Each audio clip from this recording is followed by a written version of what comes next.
Ali Usman kafesida smoker go'shtlarimizni yana navbatdagi zagotovka va tayyorlanish jarayonlari. Oybek, ajoyib bo'lyapti har doimgidek go'shtlarimiz. Ha, har doimgidek. Ko'z tegmasin. Xolasa ko'rinishi ham Ribaylarimiz bor. chiroyli, ajoyib pishyapti. Gap yo'q. Izlanishdan to'xtamaymiz. Xudo xolasa go'shtlarimiz zo'r. Oching bunisini ham. Baravar sepib tashlaverasiz keyin.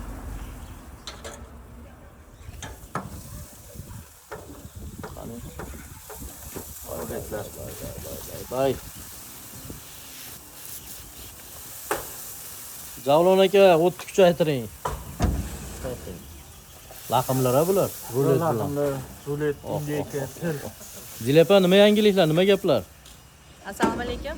Ertaga 18-mart Ali Usman kafesida ehson oshimiz bo'lib o'tadi. 17:30 da oshlarimiz tayyor bo'ladi. Savoyga kelib olib ketishlaring mumkin.